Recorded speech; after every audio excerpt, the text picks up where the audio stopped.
Hallelujah. आइए मेरा समस्त आसान देता हूं। सभी को जय मसीह की।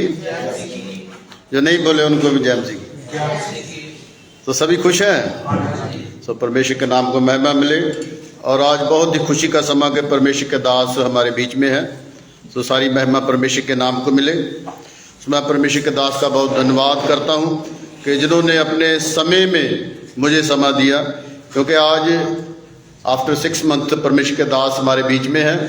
और हम सभी चाहते थे, और मैं खास करके चाहता था कि प्रभु के दास को सुनना, लेकिन परमेश्वर के दास ने बोला कि मैंने वचन सुनाना है।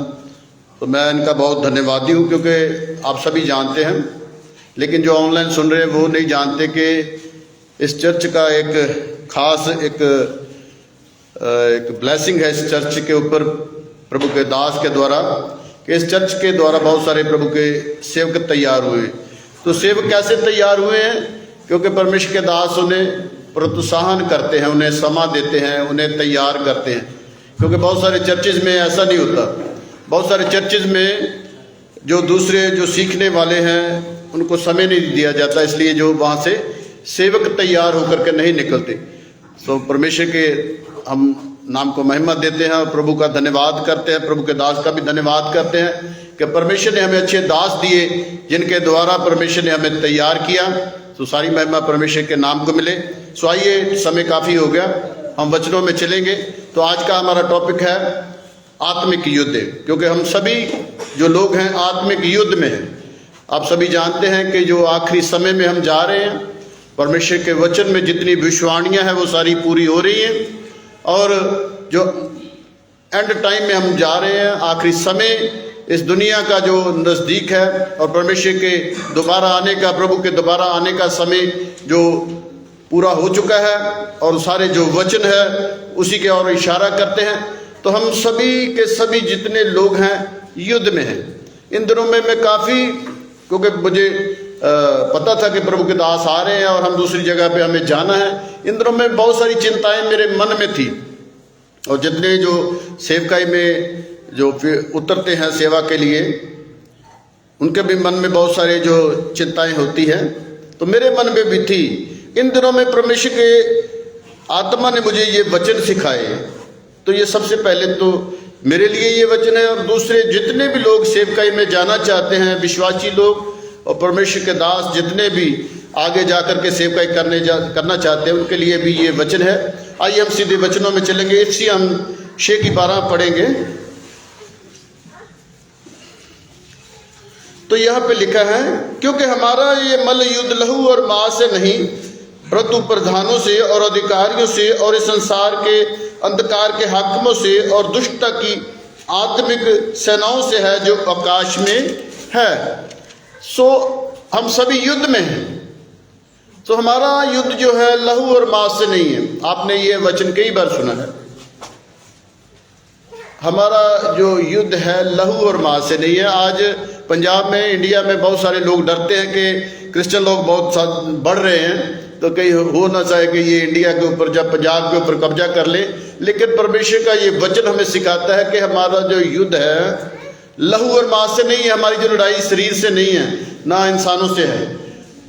हमारी जो विश्वासी लोग हैं, प्रभु के दास है, उनका युद्ध जो दुष्ट की पर जो आकाश में है और इस धरती के ऊपर भी दुष्ट का राज है, उनके विरुद्ध में हमारा युद्ध है। हमारा युद्ध किसी इंसान से नहीं है, इसलिए डरने की जरूरत नहीं है। आइए हम आगे अपने वचनों में चलेंगे। ये तो सिर्फ एक मैंने टॉपिक आपको बताने के लिए ये वचन ये लिया है। हम 1 शमूएल से जो आज के वचन है, जो हमें खास, ये आपने कई बार ये इस कहानी को पढ़ा है, गोलियत और दाऊद की जो कहानी आपने कई बार पढ़ी है, पर इन वचनों के द्वारा बहुत सारे भेद परमेश्वर ने मेरे ऊपर खोले अपने आत्मा के द्वारा। मैं उन्हीं भेदों को आपको बताना चाहता हूँ कि इन वचनों में इतने भेद हैं। मैंने कई बार इनको, मैंने क्योंकि बाइबल को बहुत बार पढ़ा और मैंने बार बार इन वचनों को पढ़ा, लेकिन पहले मुझे ये भेद मुझे भी नहीं पता था। परमेश्वर ने अपने आत्मा के द्वारा, जैसे मैंने बताया कि इन 6 महीनों में प्रभु के दास जब कनाडा में थे, तो प्रभु के आत्मा ने बहुत सारी बातें मुझे सिखाई, क्योंकि ये तैयारी का समय था। क्योंकि आगे जाकर के हम दूसरी जगह पे अभी नई जगह पे सेवकाई करनी है, तो बहुत सारी जो शंकाएं हमारे मन में होती हैं, तो इन शंकाओं को परमेश्वर ने अपने वचनों के द्वारा दूर किया और मुझे ये प्रभु ने बल दिया कि मैं इस कार्य को आगे करने के लिए अभी पूरी तरह से तैयार हूँ।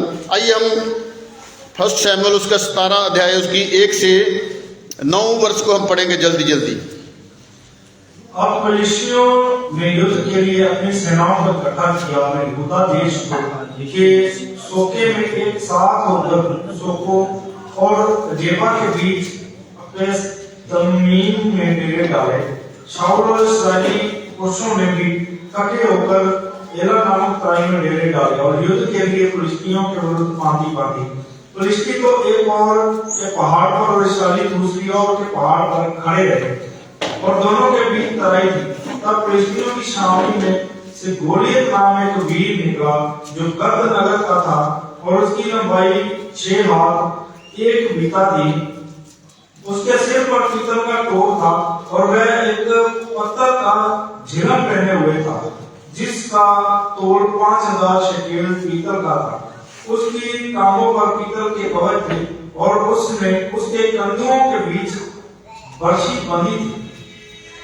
उसके भाले की छड़ जुलाहे के डोंगी के समान थी और उस भाले का फल 600 शेकेल लोहे का था और बड़ी ढाल लिए हुए एक जन उसके आगे आगे चलता था। वह खड़ा होकर इस्राएली पार्टियों को ललकार के बोला, तुमने यहाँ आकर लड़ाई के लिए क्यों पार्टी बांधी है? क्या मैं फलिस्ती नहीं और तुम शाऊल के अधीन नहीं हो? अपने में से एक पुरुष चुनो कि वह मेरे पास उतर आए। यदि वह मुझसे लड़कर मुझे मार सके तब तो हम तुम्हारे अधीन हो जाएंगे, परंतु यदि मैं उस पर प्रबल होकर मारूं तो तुमको हमारे अधीन होकर हमारी सेवा करनी पड़ेगी। आगे भी दोनों तब पढ़ दो। फिर वह फलिस्ती बोला, मैं आज के दिन इस्राएली पार्टियों को ललकारता हूँ, किसी पुरुष को मेरे पास भेजो कि हम एक दूसरे से लड़ें। उस फलिस्ती की इन बातों को सुनकर शाऊल और समस्त इस्राएलियों का मन कच्चा हो गया और वे अत्यंत डर गए। Hallelujah, hallelujah. परमेश्वर अपने बच्चों के ऊपर आशीष दे। तो यहाँ पे हमने पढ़ा गोलियत जो गत नगर का एक योद्धा था फलस्तीनी, तो उसका कद था 9 फुट, लगभग 9 फुट के, और उसने जो अपने कवच पहन रखा था पीतल का, उसका जो भार था 57 किलो, और उसका जो पास जो भाला था, उसकी जो छड़ थी, जो उसका जो बर्छा आगे होता है, उसका भार था 7 किलो। तो इतना बड़ा वो वीर है। तो उस इस्राएली सैनिक, जो इस्राएल की सेना को 40 दिन ललकारता रहा, 40 दिन वो चुनौती देता रहा कि हम इस समय को जो लड़ने की जरूरत नहीं है, आप में से कोई भी एक योद्धा आप भेजो को मुझसे लड़े। अगर वो मुझसे जीत गया तो हम सारे इस्राएल के अधीन हो जाएंगे, अगर वो हार गया तो आप सबको हमारे अधीन होकर के हमारी सेवा करनी पड़ेगी। वो 40 दिन ललकारता रहा इस्राएल की सेना को। इस्राएल का मतलब आप सभी जानते हैं विश्वासी लोगों। तो आज भी जो शैतान है ना, ललकारता है विश्वासी लोगों को। हालेलुया, वो ललकारता है। परमेश्वर का वचन बोलता है कि शैतान जो है ना, एक शेर की मानंद जो दहाड़ता फिरता है, कब उसका जो उसको समय मिल जाए वो और विश्वासी लोगों को वो पाड़ खाए। तो ऐसे ही ये एक अविश्वासी जो मूर्ति पूजक है, जो जीवित परमेश्वर के ऊपर विश्वास नहीं करता, वो विश्वासी लोगों को ललकार रहा है, चुनौती दे रहा है। और यहाँ पे हम 13 वर्ष की आखिरी लाइन में पढ़ते हैं कि उन जितने जो इस्राएली विश्वासी लोग हैं उनका मन कच्चा हो गया, वो अत्यंत डर गए।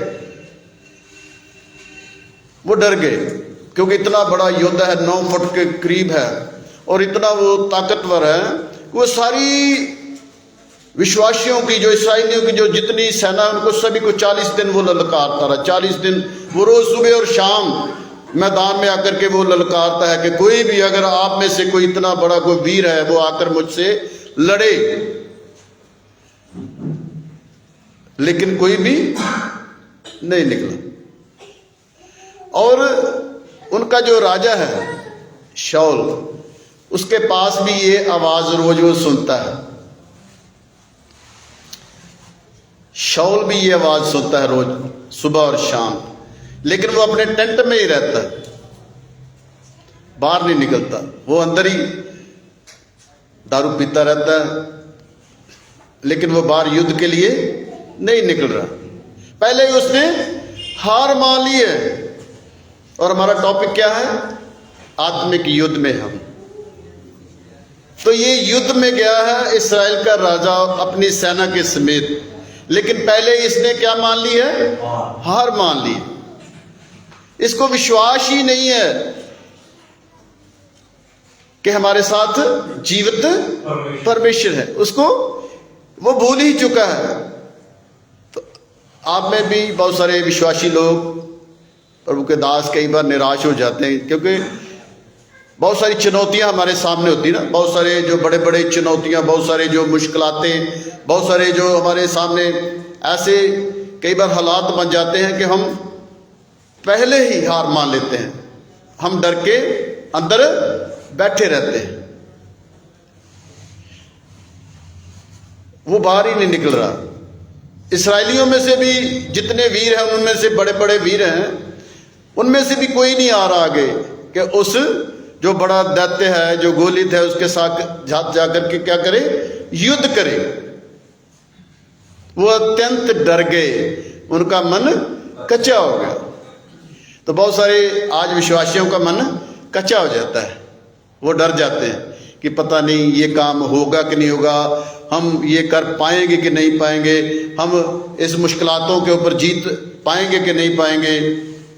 लेकिन जैसे ये लोग भूल चुके थे ना, हम ना भूलें इस बात को, क्योंकि हमारा परमेश्वर हमारे साथ है। क्योंकि उसने वायदा किया है कि मैं युगों के अंत तक तुम्हारे साथ हूं, मैं तुम्हें ना कभी छोड़ूंगा और ना तुम्हें कभी त्यागूंगा। तो जैसे ये लोग भूल चुके थे, हमें ये बात कभी नहीं भूलनी। हम याद रखें इस बात को हमेशा कि हमारा परमेश्वर हमारे साथ है, कभी भी ना डरे। इन दिनों में मैं काफी चिंता में था और परमेश्वर ने ये बातें मुझे सिखाई। मैं आगे पूरे चैप्टर में ये बातें आपको मैं सिखाऊंगा जो प्रभु की आत्मा ने मुझे सिखाई है। और मैं इन दिनों में ये सोच रहा था कि अभी, क्योंकि ये एक जो सेवा है, एक युद्ध है, मैंने जाकर वहां किसी से झगड़ा नहीं करना, ना कोई हमने कोई ऐसे कोई काम करना है, किसी से गाली गलौच नहीं करना, किसी से हमने कोई मारपीट नहीं करनी, कोई झगड़ा नहीं करना। लेकिन आत्मिक युद्ध में हमने जाना है, क्योंकि वहां पे बहुत सारे, क्योंकि अगर परमेश्वर ने वहां पे सेवकाई के लिए चुना है तो वहां पे बहुत सारे बंधन है, बहुत सारे वहां पे क्या है? गोलियत है, बहुत सारी वहां पे चुनौतियां हैं। तो मैं अभी सोच रहा था, क्योंकि काफी अभी तैयारी बाकी है, जितना वो वहां पे हमने जो इन्वेस्ट किया, जो वहां पे बिल्डिंग बनाई है, अगर हम चाहते तो वहां पे दो मंजिल का मकान अच्छा बन सकता है, बढ़िया 2 कोठियां ऊपर और नीचे। लेकिन ये बात हमने नहीं सोची। कई बार वाइफ बोलती है कि आप छोटा सा एक चर्च बनाना था, उसके ऊपर मकान भी बन जाना था, मगर नहीं, हमारा परमेश्वर क्या है? छोटा नहीं है। हमारा परमेश्वर क्या है? बड़ा परमेश्वर है। तो बड़ा हमने सोचना है। अगर हम बड़ी सोच रखेंगे, क्योंकि वो सीमित परमेश्वर नहीं है, छोटा सा परमेश्वर नहीं कि हम छोटा छोटा सोचे। हमारा परमेश्वर क्या है? महान है।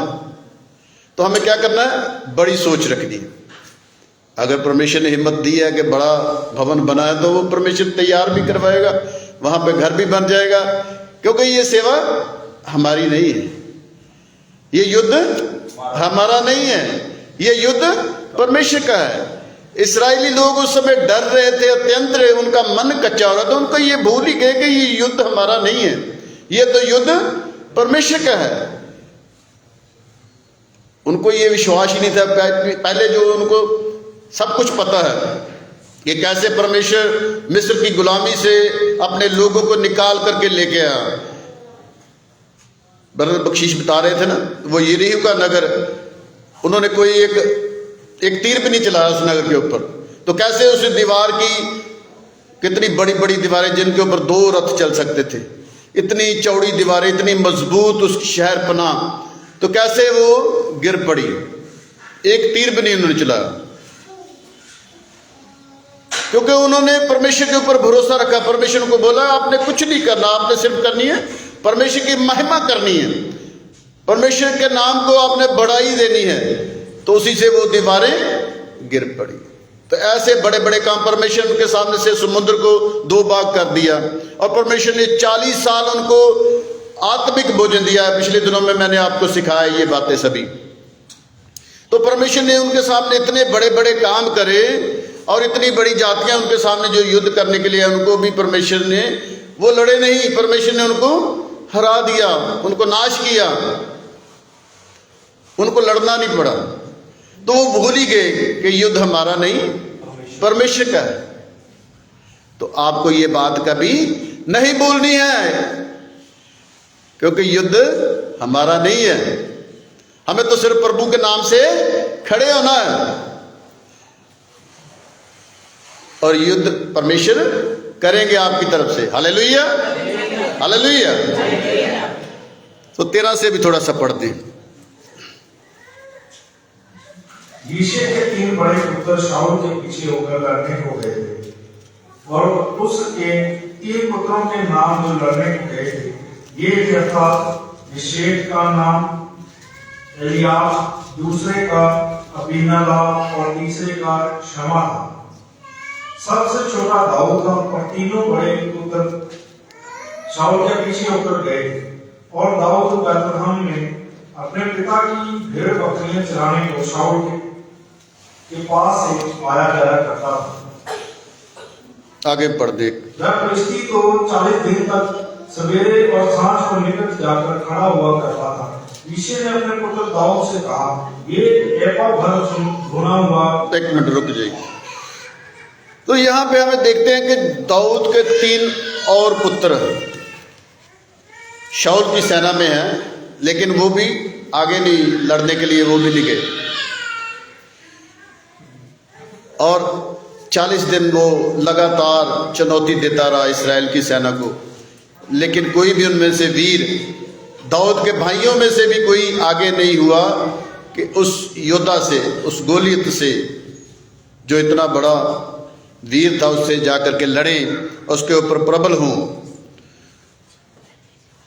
वो डर के मारे वो भी पहले हार मान चुके थे। इसका थोड़ा 26 वर्ष को पढ़ें।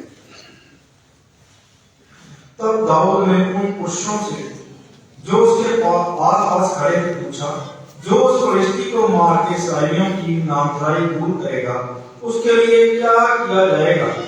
वह खतना रहित फलिश्ती क्या है कि जीवित परमेश्वर की सेना को ललकारे? Hallelujah, hallelujah. जब दाऊद वहां पे आया, उसके पिता ने उसको भेजा कि तू जा अपने भाइयों का तू कुशल क्षेम पता करके आ कि तेरे भाई युद्ध में हैं, कि वो ठीक ठाक हैं। तो जब वो वहां पे गया तो वहां पे लोग बातें कर रहे थे, उन्होंने जो बातें करी गई ये उस गोलियत के बारे में। और एक बात वहां पे हम पूरा चैप्टर घर में पढ़ सकते हैं, एक बात वो और कर रहे थे कि जो भी इस वीर को मारेगा राजा उसको बड़ी पद देगा और अपनी बेटी की शादी उससे कर देगा।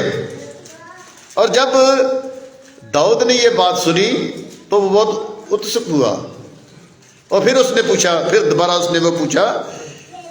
तब दाऊद ने उन पुरुषों से उसके आसपास खड़े थे पूछा, जो उस फलिश्ती को मारे इस्राएलियों की नामधराई दूर करेगा, उसके लिए क्या किया जाएगा? वह खतना रहित फलिश्ती क्या है कि जीवित परमेश्वर की सेना को ललकारे? शैतान क्या है?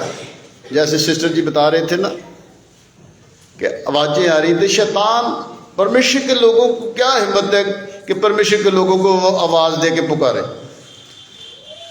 पहले परमेश्वर के लोग बनना पड़ता है, विश्वासी पहले बनना पड़ता है, फिर शैतान अटैक नहीं कर सकता, वो हाथ भी नहीं लगा सकता था। मैंने कई बार एक दो बार आपको शायद मैंने एक गवाही अपनी बताई है। मैं उस समय मेरी पठानकोट में ड्यूटी थी 1 नंबर डिवीजन में, तो वहाँ पे भी बहुत लोग सुसाइड करते थे। वहाँ पे रेलवे लाइन के बिल्कुल ऊपर है पुलिस स्टेशन 1 नंबर डिवीजन, तो वहाँ पे बहुत सारे लोग कट के मरते थे।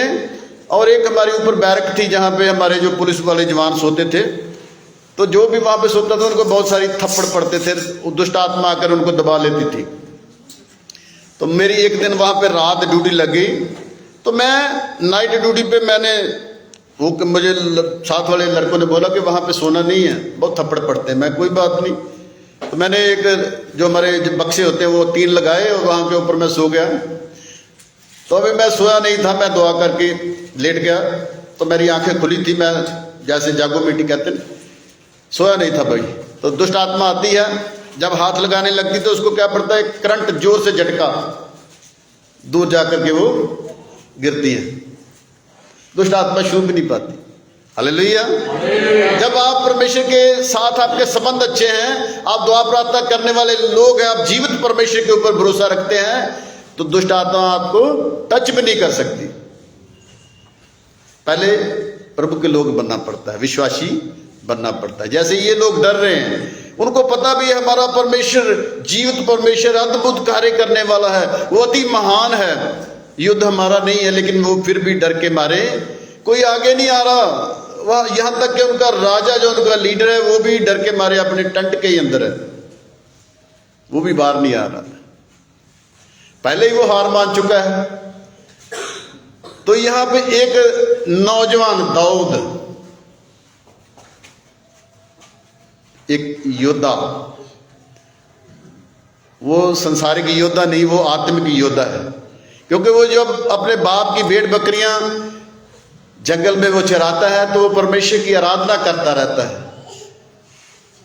ये लोग दुनियावी तौर से बहुत तंदुरुस्त हैं जो साउल की सेना में है, और हम वचन में पढ़ते कि साउल के जैसा इसराइल में कोई भी जवान नहीं था, इतना वो बड़ा लंबा कद काटता था। उनके सभी जो उसके कंधों तक आते थे, इसराइली जितने इसराइली उनका सभी का कद जो 6.5-7 फीट के लगभग।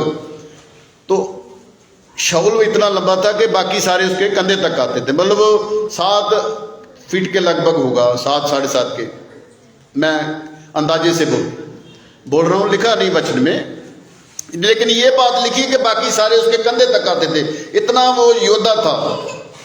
क्योंकि अगर परमेश्वर ने उसको अपनी प्रजा का प्रधान होने के लिए चुना तो कोई आम इंसान को नहीं चुना, लेकिन वो भी डर के मारे अंदर दुबका बैठा है, वो पहले ही हार मान चुका है।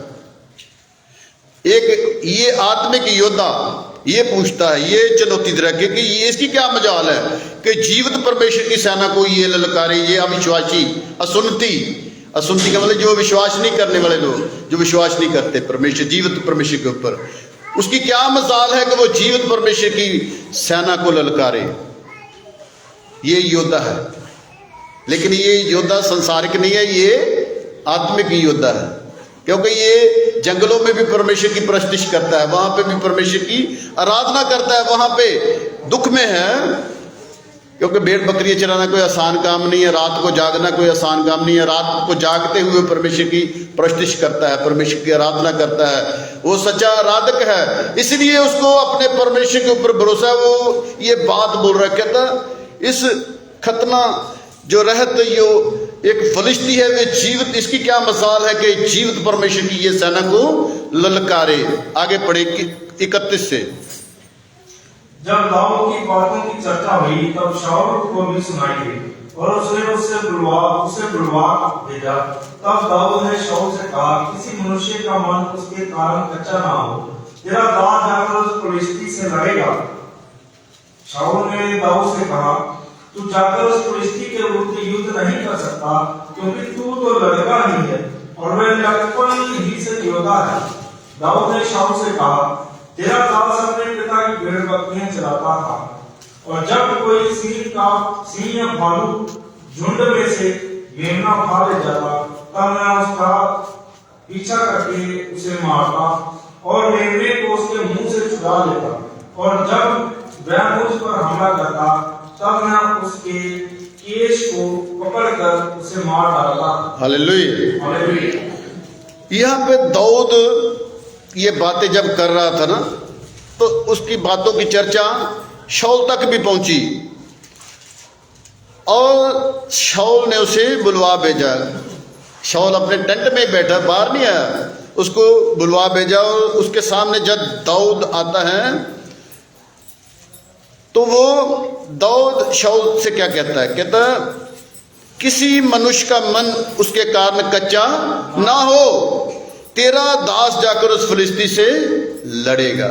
एक नौजवान, क्योंकि वो आत्मिक योद्धा है, उसको अपने परमेश्वर के ऊपर भरोसा है, वो बोल रहा है, कहता है कि किसी तेरी सेना का या तेरा किसी का मन उस फिलिस्ती के कारण कच्चा ना हो, तेरा दास जाकर के उस फिलिस्ती से लड़ेगा, क्योंकि उसको परमेश्वर के ऊपर भरोसा है। उसको पता है कि मेरा परमेश्वर मेरे साथ है। जब आप परमेश्वर के साथ, आपके संबंध बहुत अच्छे होते हैं, आप परमेश्वर के साथ समय व्यतीत करते हैं, तो आपको कोई भी अगर चुनौती आपके सामने आए तो आपको ये विश्वास होता है कि मेरा परमेश्वर इस चुनौती से, इस बंधन से मुझे क्या देगा? छुटकारा देगा। मुझे उसके सामने से कभी परमेश्वर शर्मिंदा नहीं होने देगा। तो शाऊल क्या बोलता? कहता नहीं, तू नहीं ये कर सकता, तू तो अभी लड़का है, अभी बच्चा है, नौजवान है। और वो लड़कपन से ही, जब वो नौजवानी में आया तो तब से ही वो योद्धा है। वो फिर भी उसको डिमोरलाइज कर रहा है, फिर भी उसको उत्साह नहीं दे रहा, फिर भी वो कहता है कि नहीं, तू नहीं कर सकता ये काम। कहता तेरे से नहीं होगा ये काम। क्योंकि फिर उसने बताया, कहता दाऊद कहता कि मैं जब अपने जंगल में अपने बाप की भेड़ बकरियों को मैं चराता था, तो कोई शेर और भालू जब मेरे मेमने को उठा करके ले जाता था, तो मैं क्या करता था? उसके पीछे जाता था और उसके मुंह से उसको मार करके उसके मुंह से उस मेमने को मैं क्या करता था? वापस छुड़ा कर लेके आता था। एक वेद की बात आपको मैं बताने जा रहा हूं। बहुत सारे जो विश्वासी लोग हैं वो शैतान के मुंह में है, उसके बंधन में है, तो उनको किसने छुड़ाना है? हालेलुया। उसको किसने छुड़ाना है? उसके मुंह से छीन करके लेके आना है। किसके? शैतान के। बहुत सारे लोग शैतान के अधीन हैं। अभी मैंने उस जगह पे जाना है ना, तो ये वचन पहले मुझे प्रभु ने सिखाई। इन वचनों के द्वारा मेरे ऊपर प्रभु ने वेद खोले कि बहुत सारे लोग शैतान के मुंह में हैं। ये हमारा काम सिर्फ प्रचार करना नहीं है। ये चर्च बना बनाया 6 महीने यहाँ पे मैंने प्रचार किया, ये मेरा काम अभी ये नहीं कि मैं इसी जगह पे मैं रहूं, क्योंकि बहुत सारे लोग शैतान के मुंह में हैं और मुझे जाना है और वहां से उनको शैतान के मुंह से छुड़ाना है। शैतान को क्या करना है? खत्म करना, उसको नाश करना है। और जो लोग उसके मुंह में हैं, शैतान के अधिकार में, उनको छुड़ा करके लेके आना है। एक पास्टर का, एक विश्वासी का यही काम नहीं कि सिर्फ वचन ही सुनाए, वो प्रचार ही करता रहे। उसका काम है कि जो विश्वासी शैतान के मुंह में है, अपनी जान को खतरे में डालना है, वहां पे खुद जाना है और उनको उसके मुंह से खींच करके बचा करके लेके आना है। सिर्फ इतना ही सेवकाई नहीं है कि आप प्रचार करते रहो। बहुत सारे प्रचार के यही कर रहे हैं। तो इन दिनों में परमेश्वर ने यही सिखाया कि ये डरना, तेरे को इसलिए चुना है कि जा। बहुत सारे लोग शैतान के मुंह में है, उनको बाहर निकालना है, उनको खींच करके लेके आना है, उनको बचा करके लेके आना है। ये हर एक विश्वासी की, हर एक प्रभु के दास की जिम्मेवारी है। ये ना सोचे कि मैंने प्रचार कर दिया, कोई बचना है बचे, किसी ने नाश ना हो जाए, मेरा काम सिर्फ प्रचार करना ही है। नहीं, जो जिम्मेवारी प्रभु ने दी है उनको खींच करके लेके आना है, बचा करके। आपने कई बार ये वचन सुना है, एक जो अच्छा चरवाहा, प्रभु ने बोला अच्छा चरवाहा मैं हूं, अच्छा चरवाहा अपनी भेड़ों के लिए क्या करता है? अपनी जान देता है। और नौकर जो चरवाहा नहीं है वो शैतान को देखकर क्या करता है? भाग जाता है। शेर को देखकर वो करेगा मेरा क्या, मेरी ये भेड़ें थोड़ी है, नाश होती है तो हो जाए। तो अच्छा चरवाहा बनना है। तो दाऊद जिसने जो अच्छा चरवाहा था, जो जिम्मेवारी उसको उसके पिता ने दी थी, उसको पूरी तरीके से वो निभा रहा था। और वो तैयार हो रहा था जंगल में ही। यहां पे जब वो आता उससे पहले उसका अभिषेक हो चुका है, लेकिन अभी वो राजा नहीं बना। तैयारी का समय है, अधिकार उसको मिलना है, लेकिन वो चुनौतियां पार करनी है। अधिकार मिलेगा, राज्य मिलेगा, लेकिन जो कार्य दिया गया है उसको ईमानदारी से करना है। सभी अधिकार पाना चाहते हैं, सभी चाहते हैं कि हम बड़े बड़े अहदों पे आ जाएं, हम बड़ा नाम हो, बड़े बड़े पास्टर। कई तो बहुत सारे पास्टर जो बड़े मिनिस्ट्री उनको देख करके सेवकाई में आते हैं कि ऐसा ऐसा हम भी करें, हमारा बड़ा नाम हो, लेकिन ये काम करने के लिए कोई भी तैयार नहीं है। बहुत सारे पीछे भाग भी गए हैं, अभी कम है। अभी वही रह गए जिनको मौत का डर नहीं है, जो जाकर के गोलियत जैसे जो शैतान से लड़ने के लिए तैयार है, जो शैतान के फंदे में फंसे हुए लोग उनके मुंह में हैं, उनको निकाल करके लाने के लिए जो तैयार है, अभी वही रहेंगे। आगे और भी समय बुरा आएगा। तो एक विश्वासी का, एक प्रभु के दास का ये काम है। वो बोल रहा है यहाँ पे शाऊल को, कहता कि जब मेरे बाग की जो भेड़ बकरियां के जो उनके मेमनों में से कोई उठा करके जो शेर या भालू ले जाता था तो मैं उसके पीछे जाता था। एक 100 भेड़ों वाली आपने कई बार कहानी सुनी होती। एक जो चरवाहे की एक भेड़ गुम जाती है तो वो क्या करता है, उसको वो ऐसे नहीं छोड़ देता, उसके पीछे जाता है जो खोई हुई है। तो जो जहां पे वो फंसी है ना झाड़ियों में, वहां से उसको क्या करता है, निकाल करके ले आता है। तो ऐसी सेवकाई परमेश्वर हमसे चाहते हैं कि जो शैतान के बंधन में, जो पाप के बंधन में है, उनको क्या करना है, खींच करके बाहर निकालना है, उनको वापस लेके आना है झुंड में, वापस झुंड में लेके आना है उनको, वापस फिर उसी जगह पे जहां पे बाकी झुंड है वहां पे लेके आना है। तो जहां आगे पढ़े आप 36 और 37। तेरे दास ने सिंह और भालू दोनों को मारा है, और वह खतरा है फिलिस्ती उनके समान हो जाएगा, क्योंकि उसने जीवित परमेश्वर की सेना को ललकारा। हालेलुया। हालेलुया।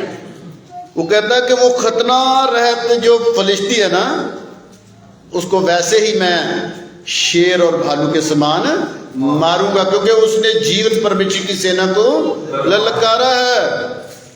आगे 37 को भी पढ़ दें। फिर दाऊद ने कहा, यहोवा जिसने मुझे सिंह और भालू दोनों के पंजे से बचाया है, वह मुझे उस फिलिस्ती के हाथ से भी बचाएगा।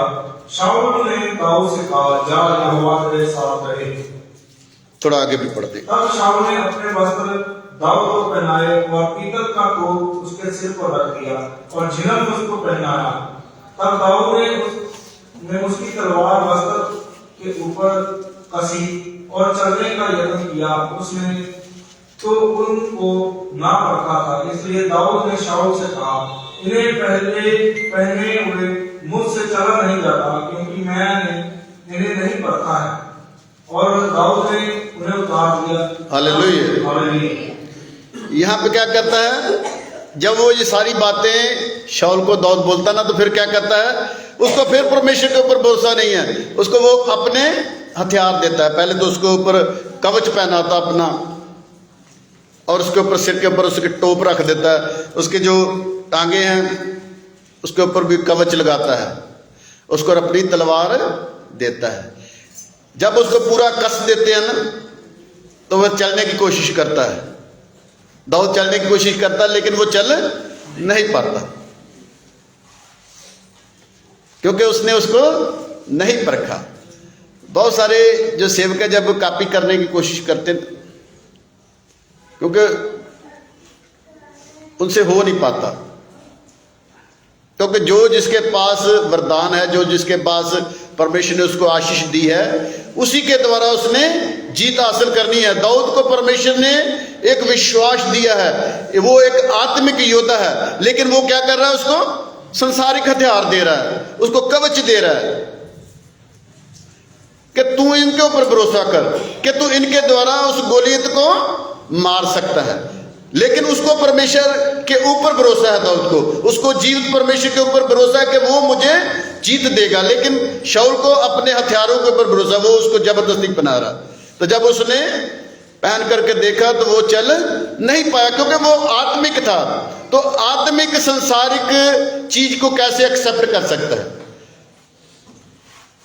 उसके ऊपर जबरदस्ती जो दुनियावी चीजें वो डाल रहा है कि नहीं नहीं, तू इनके द्वारा जा, इनको साथ लेकर के जा। लेकिन वो चल नहीं पा रहा। बहुत सारे आत्मिक लोग जब संसारिक चीजों के ऊपर भरोसा रखते हैं तो वो चल नहीं सकते, तो जीत भी नहीं सकते। जो आत्मिक है वो आत्मा के ऊपर भरोसा रखें। विश्वासी लोग और प्रभु के दास अपने परमेश्वर के ऊपर भरोसा रखें, दुनियावी चीजों के ऊपर नहीं, पैसे के ऊपर नहीं, जो संसारिक रुतबे के ऊपर नहीं। क्योंकि बहुत सारी चीजें मैं इन दिनों में मैं सोच रहा था कि वहां पे बहुत सारा भी पैसा खर्च होना है, कहां से आएगा? क्योंकि मैं पैसे के ऊपर मैं सोच रहा कि ये पैसा होगा तो पूरा कंप्लीट हो जाएगा, पूरा तैयार हो जाए तो फिर वहां पे जाएंगे, फिर सेवकाई करेंगे। लेकिन परमेश्वर ने ये बातें सिखाई, ये बात इतनी बार मैंने वचन पढ़े लेकिन मुझे समझ नहीं आई। आपके पास परमेश्वर का आत्मा है,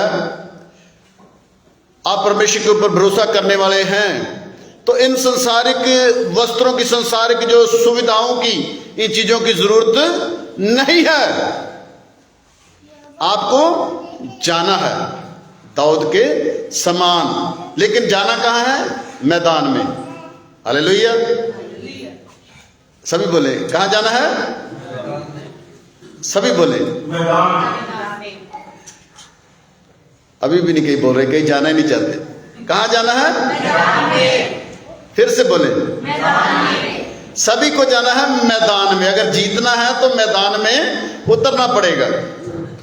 शाऊल के जैसे टंट में बैठे रहोगे ना, मैं अभी सोचता था घर में अभी कोई थोड़ा रुकते हैं, और लेकिन परमेश्वर के आत्मा ने बोला रुकना नहीं है, मैदान में जा। आपको भी रुकना नहीं है। अगर परमेश्वर ने आपको बुलाया है, आपको चुना है अपनी सेवा के लिए, अपनी महिमा के लिए, तो आप अंदर दुबक कर बैठे ना रहो, आप जंग के मैदान में जाएंगे। लेकिन हमारा युद्ध आत्मिक है। बहुत सारे लोग इस बात को पकड़ लेते हैं, ये युद्ध की बातें करते हैं। बीते दिनों में यहाँ पे गुरदासपुर में एक प्रभु के दास, उन्होंने एक मीटिंग रखी, तो उसका उन्होंने लिखा क्रूसड है उसके ऊपर। तो बहुत सारे लोगों ने इतराज किया कि क्रूसड का मतलब है धार्मिक युद्ध। तो उनको ये पता ही नहीं है कि ये मसीह लोगों का युद्ध जो लहू और मांस से नहीं है। हमारा तो युद्ध आत्मिक युद्ध है। तो हमारा जो क्षेत्र, जो जंग का मैदान, बॉर्डर नहीं है। हमें तो जाना है फील्ड में। जो लोग शैतान के फंदे में फंसे हुए हैं, पाप के बंधन में फंसे हुए हैं, बुराई के बंधन में फंसे हुए हैं, नशे में गर्त हो रहे हैं, उनको खींच करके बाहर लेकर के आना है। और उस शैतान को, दुष्ट की शक्ति को हमने क्या करना है? नाश करना है। हालेलुया। तो यहाँ पे संसारिक चीजों के ऊपर भरोसा दाऊद ने जब उसको पहना दिया तो उसने क्या किया? उसने कहा मेरे से नहीं चला जा रहा, ये मैं उठा नहीं सकता। तो उसको क्या किया? उसने उतार दिया। आगे पढ़ दे 41 से। फिलिस्ती चलते चलते दाऊद के निकट पहुंचा, और जो जन उसकी बड़ी ढाल लिए था उसके आगे आगे चला। जब फिलिस्ती ने दृष्टि करके दाऊद को देखा तब उसे तुच्छ जाना, क्योंकि वह लड़का ही था, पर उसके मुख पर लाली झलकती थी और वह सुंदर था। तब फिलिस्ती ने दाऊद से कहा, क्या मैं कुत्ता हूं कि तू लाठी लेकर मेरे पास आता है? तब फिलिस्ती उसके अपने देवताओं के नाम से दाऊद को कोसने लगा। दाऊद जब गया तो उसके हाथ में एक लाठी थी। तो लाठी अधिकार को दिखाती है, परमेश्वर की सामर्थ्य को दिखाती है। तो आपको जाना है परमेश्वर के द्वारा जो आपको अधिकार मिला है, जो आपके पास परमेश्वर की सामर्थ्य है, उसके द्वारा आपको जाना है। पर जाना क्या है? मैदान में, युद्ध के मैदान में, आत्मिक युद्ध में है हम। अंदर बैठ करके युद्ध नहीं लड़े जाते और जीते भी नहीं जाते। तो दाऊद क्या करता, उसके पास एक गोफन है, आप सभी जानते ही, अगर पूरा चैप्टर आप पढ़ेंगे तो वो गोफन ही लेकर के गया। जो आपको परमेश्वर ने वरदान दी है, जो आशीष दी है, जो बरकत आपको आत्मा दिया है परमेश्वर ने, परमेश्वर की सामर्थ आपके पास है, उसी को साथ लेकर के आपने शैतान के सामने जाना है। आपको उन दुनियावी सुख सुविधाओं की जरूरत नहीं है जो आपकी जो शाऊल जबरदस्ती उसको पहना रहा था। लेकिन जब उसने देखा कि ये मेरे बस की बात नहीं, क्योंकि जो आत्मिक इंसान है, जब उसको संसारिक चीजों के ऊपर आप भरोसा रखना सिखाएंगे तो वो उसको एक्सेप्ट नहीं करेगा। जो एक्सेप्ट कर लेता है वो सच्चा विश्वासी नहीं है, वो सच्चा योद्धा नहीं है। दाऊद सच्चा एक विश्वासी था, परमेश्वर के ऊपर पूर्ण रीति से भरोसा करने वाला और एक सच्चा योद्धा भी था। उसने उन चीजों को स्वीकार नहीं किया, उसको उतार करके वो गया। जो उसके पास परमेश्वर ने उसको आशीष दी थी, जिसके ऊपर उसको भरोसा था, वो वही लाठी जो जंगल में लेकर वो जाता था, शेर और भालू से भी वो लड़ता था, तो उसी को लेकर के वो उस गोलियत के सामने जाता है। और आगे हम पढ़ते हैं, फिर फलिस्ती ने दाऊद से कहा, मेरे पास आ, मैं तेरे मांस आकाश के पक्षियों और वन पक्षियों को दूंगा। दाऊद ने फलिस्ती से कहा, तू तो तलवार और भाला और सांग लिए हुए मेरे पास आता है, परंतु मैं सेनाओं के यहोवा के नाम से तेरे पास आता हूं, जो इस्राएली सेना का परमेश्वर है, उसी को तूने ललकारा है। Hallelujah, hallelujah. वो कहता, तू तलवार और भाला और सांग, जो उसने जो अपने ऊपर जो कवच पहन रखा था, जो पूरे उसने साजो सामान पहन रखा था, उसको बोल रहे हैं। वो तलवार और भाला लेकर कहता कि तू लेकर आया है, लेकिन मैं जीवित परमेश्वर के नाम से तेरे सामने आता हूं। किसी चीज की हमें जरूरत नहीं है, सिर्फ जीवित परमेश्वर के नाम से आपको क्या करना है? जाना है शैतान के सामने। लेकिन जाना कहां है? मैदान में। क्योंकि हम कहां हैं? आत्मिक युद्ध में हैं। घर में बैठ करके आप युद्ध नहीं जीत सकते। जैसे शाऊल टेंट में बैठा हुआ, पहले ही हार मान चुका, पहले ही हार नहीं मान लेनी कि मैं कर नहीं सकता। दाऊद के जैसा विश्वास रखना है, शैतान के सामने जाना है। और बहुत सारे लोग जो शैतान के मुंह में हैं, उनको खींच करके बाहर लेकर आना है, वापस झुंड में। वहां पे छोड़ के नहीं आना भी ठीक है, एक मर गया तो क्या फर्क पड़ता है, एक नाश हो गया तो क्या फर्क पड़ता है। ये जिम्मेवारी है कि उसके मुंह में से। मुश्किल लगता है, लेकिन आप अगर प्रभु के नाम से जाएंगे तो जयवंत होगे। अगर आप संसारिक सुख सुविधाओं के साथ, संसारिक चीजों के साथ जाएंगे, अपने ऊपर भरोसा रख के, अपनी ताकत के ऊपर, अपने पैसे के ऊपर, या अपने किसी इंसान के ऊपर भरोसा रख करके जाएंगे, कभी भी आप जीत नहीं सकते। अगर आप जीवित परमेश्वर के ऊपर भरोसा रख करके जाएंगे तो परमेश्वर आपको क्या करेगा? जीत देगा। आगे हम पढ़ते हैं, तो आगे क्या बोलता दाऊद? कहता, आज के दिन यहोवा तुझको मेरे हाथ में कर देगा और मैं तुझको मारूंगा और तेरा सिर तेरे धड़ से अलग करूंगा, और मैं आज के दिन फलिस्ती सेनाओं में शव आकाश के पक्षियों और पृथ्वी के जीव जंतु को दे दूंगा। तब समस्त पृथ्वी के लोग जान लेंगे कि इस्राएल में एक परमेश्वर है। हालेलुया। उसने उस योद्धा को ललकारा, कहता कि आज मैं तेरा सर तेरे धड़ से अलग कर दूंगा। अभी आप ये सोचें, एक बात कितनी हैरान करने वाली है कि दाऊद के पास कोई तलवार नहीं है, लेकिन वो बोल रहा है कि तेरा सर मैं तेरे धड़ से अलग कर। उसके हाथ में कोई तलवार नहीं हो तो लाठी ले गया, लाठी से कोई गर्दन अलग हो सकती है? डंडे से कभी भी गर्दन अलग नहीं हो सकती, लेकिन उसको पहले ही विश्वास है कि इसी की तलवार से मैंने इसका सर काटना है। हालेलुया। पहले ही उसको विश्वास है। उसके पास तलवार तो है नहीं, ना वो लेके गया। शाऊल ने उसको तलवार दी, अपनी ढाल भी दी, अपनी झिलम भी दी, लेकिन वो उसने एक्सेप्ट नहीं करी। लेकिन वो बोल रहा है कि आज मैं तेरा सर तेरे धड़ से अलग करूंगा। उसको ये पहले ही यकीन है कि मेरा परमेश्वर मुझे जीत देगा और मैं इस फिलिस्ती का सर इसके धड़ से, इसी की तलवार से अलग करूंगा। आपको विश्वास करना है कि शैतान आपको हरा नहीं सकता। आप शैतान को निश्चय ही खत्म करेंगे। हालेलुया। लेकिन दाऊद जैसा विश्वास रखना है। वो पहले ही उसने विजन देख लिया है, क्योंकि उसको अपने परमेश्वर के ऊपर भरोसा। उसने बोला कि तू तो तलवार और भाला लेकर के, सांग लेकर के मेरे सामने आया, लेकिन मैं जीवित परमेश्वर के नाम से तेरे सामने आता हूं। और आगे हम पढ़ते हैं, और ये समस्त मंडली जान लेगी कि यहोवा तलवार या भाले के द्वारा जयवंत नहीं करता, इसलिए कि संग्राम तो यहोवा का है और वही तुम्हें हमारे हाथ में कर देगा। कहता कि सारी इस्राएल की सेना, जितने लोग यहाँ पे, जितनी मंडली, सब जान लेंगे कि परमेश्वर तलवार और भाले के द्वारा जयवंत नहीं करता। संसारिक चीजों के द्वारा आप जीत नहीं पा सकते, लेकिन आप अगर किसी भी जगह पे परमेश्वर के नाम से जाएंगे, उसके ऊपर भरोसा रख करके जाएंगे, तो परमेश्वर आपको क्या करेगा? जीत देगा। आप शैतान के ऊपर फतेह पाएंगे, आप दुष्ट की शक्ति के ऊपर पूरा अधिकार पाएंगे, और वो आपके सामने टिक नहीं सकती। आगे इसमें लिखा है, तब फिलिस्ती उठकर दाऊद का सामना करने के लिए निकट आया। तब दाऊद सेना और फिलिस्ती का सामना करने के लिए फुर्ती से दौड़ा। फिर दाऊद ने अपनी थैली में से एक हाथ डालकर उसमें से एक पत्थर निकाला और उसे गोफन में रखकर फिलिस्ती के माथे पर ऐसा मारा कि पत्थर उसके माथे के भीतर घुस गया और वह भूमि पर मुंह के बल गिर पड़ा। इतना बड़ा योद्धा है, एक पत्थर से दाऊद ने उसको मार दिया।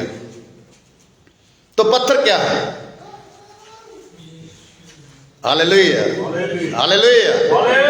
आपके पास वो पत्थर होना चाहिए। हालेलुया। एक ही बंदा बोला बस, वो पत्थर है प्रभु यीशु मसीह। वो चट्टान जो कोने का पत्थर, वो है यीशु मसीह। अगर आपके पास वो पत्थर है, तो आप उसके द्वारा जब शैतान के ऊपर अटैक करेंगे, तो वो शैतान आपके सामने टिक नहीं पाएगा। लेकिन वो पत्थर आपके पास होना चाहिए। अगर आपके पास प्रभु है, आपके पास यीशु है, तो आपको कोई हरा नहीं सकता, आपके सामने कोई टिक नहीं सकता। एक पत्थर के द्वारा वो पत्थर सीधा जाके उसके माथे में ऐसे धस गया। उसने टोप पहना था, लेकिन कैसे धस गया? ये बहुत सारी बातें हैं जो इनको मनन करने की जरूरत है। कई बार हम पढ़ते हैं ना, ऐसे ही वचन पढ़ते हैं, पढ़ते पढ़ते कई बार इसको कहानी की तरह पढ़ते हैं, लेकिन इतने भेद हैं इसमें, मैंने तो हैरान रह गया। मैं इतनी बार इस वचनों को मैंने पढ़ा, लेकिन कभी मुझे ये भेद समझ नहीं आए। लेकिन जब हम प्रभु के साथ समय व्यतीत करते हैं ना, परमेश्वर ये भेद खोलते हैं, एक एक भेद। आपके पास अगर वो पत्थर है ना, तो आप कहीं भी चले जाओ, किसी बड़े बड़े युद्ध में, आप किसी भी शैतान के सामने, जो कितनी बड़ी बड़ी चुनौतियां आपके सामने, वो आपको हरा नहीं सकती। लेकिन आपके पास वो कोने का पत्थर होना चाहिए। और 50 आयत में लिखा है, यूं दाऊद ने फिलिस्ती पर गोफन और एक ही पत्थर से द्वारा प्रबल होकर उसे मार डाला, परंतु दाऊद के हाथ में तलवार ना थी। वो पहले कह रहा कि मैं तेरा सिर तेरे धड़ से अलग करूंगा, लेकिन तलवार उसके हाथ में है ही नहीं। और कोई जात में लिखा, तब दाऊद दौड़कर फिलिस्ती के ऊपर खड़ा हो गया और उसकी तलवार पकड़कर म्यान से खींची और उसको घात किया और उसका सिर उसी तलवार से काट डाला। और ये देखकर कि हमारा वीर मर गया है, फिलिस्ती भाग गए। आपको शैतान को क्या करना है? पूरी रीति से नाश करना है, उसको छोड़ना नहीं है। कई बार लगता है शैतान से हम प्यार करते हैं, उससे प्यार नहीं करना। बहुत सारी हमारे अंदर जो बुरी अभिलाषाएं हैं, जो उसको हम पालते रहते हैं, कोई बात नहीं, छोड़ देंगे, अभी टाइम है, अभी उसको, उससे प्यार नहीं करना है। जितनी बुरी आदत है, जितने हमारे अंदर पाप है ना, उससे हमें ये नहीं करना, कोई नहीं, अभी टाइम है, अभी तो प्रभु के आने में समय है, अभी पता नहीं कब आएगा। उसको पालना नहीं है, उसको क्या करना है? नाश कर देना है। हालेलुया। तो नाश, आपके पास तलवार होनी चाहिए। तलवार कौन सी होनी चाहिए? वचन की। अगर आपके पास परमेश्वर का वचन है, वो आपके पास चट्टान है, तो आप उस शैतान को जितना मर्जी बड़ा हो, उसको आप नाश कर सकते हैं। कभी कंप्रोमाइज नहीं करना। कभी हम कंप्रोमाइज कर लेते, कोई बात नहीं, अभी टाइम है, अभी थोड़ी देर और, कोई बात नहीं, मैं छोड़ दूंगा, अभी मेरे कोई नहीं, अभी थोड़ा टाइम है। मेरे बड़े साला, इनके, मेरी वाइफ के बड़े भाई, उनको कई बार बोले ना भी भाजी बड़ा चिर हो गया, अभी शराब छड़ दो, कहते मुंडे का ब्याह कर लिए। कई बार होते हैं हम सोचते रहते, कोई बात नहीं, अभी टाइम है, लेकिन पता नहीं क्या हमारे साथ कल को क्या होगा। इसलिए पूरी तरीके से हमें क्या करना है? इन जो हमारे अंदर जो बुरी अभिलाषाएं हैं, जो मेरे पाप हैं, जो दुष्ट शक्तियां हैं, उनको क्या करना? पूरी रीति से नाश करना है। लेकिन नाश हम तब कर सकते हैं अगर हमारे अंदर ये विश्वास दाऊद के जैसा होगा, शाऊल जैसा नहीं कि अंदर दुबक के बैठा है, अंदर शराब पी रहा है, पहले हार मान चुका है। आपको पहले हार नहीं माननी, आपको जाना है, युद्ध में जाना है, मैदान में जाना है, और शैतान को क्या करना है? पूरी रीति से नाश करना है। आपके सामने शैतान टिक नहीं सकता। टिकेगा तब जब आप अपनी शक्ति से जाएंगे, जब अपनी समझ से करेंगे, जब अपनी ताकत से करेंगे, जब आप प्रभु के नाम से जाएंगे, तो कभी भी आप हार नहीं सकते। आपको परमेश्वर जैवन से भी बढ़कर करेंगे।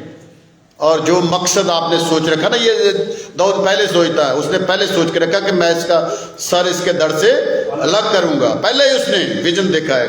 आप एक विजन के साथ जाएं, एक बड़ी सोच लेकर के प्रभु के नाम से जाएं।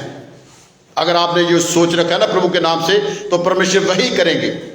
अगर आप पहले ही शाऊल के जैसे पहले सोच रखें कि मैं कर ही नहीं सकता, ये तो मैं इसके ऊपर मैं जीत ही नहीं पा सकता, तो आप कभी भी नहीं कर सकेंगे। आपको राज चाहिए, दाऊद के जैसे परमेश्वर आपको राज देगा, लेकिन पहले युद्ध के मैदान में उतरना है और लड़ना है और जीतना है।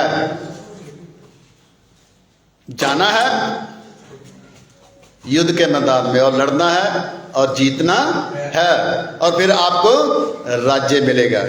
तो हमारा राज्य कहाँ का है? स्वर्ग का राज्य।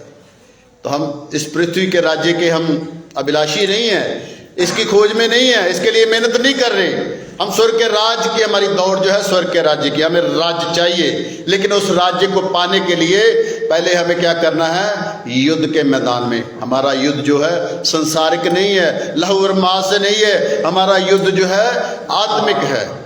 तो हमें जाना है प्रभु के नाम से और जयवंत होना है और स्वर्ग के राज्य के अधिकारी होना है। परमेश्वर इन वचनों के द्वारा आप सबको आशीष दे। सबको जय मसीह की।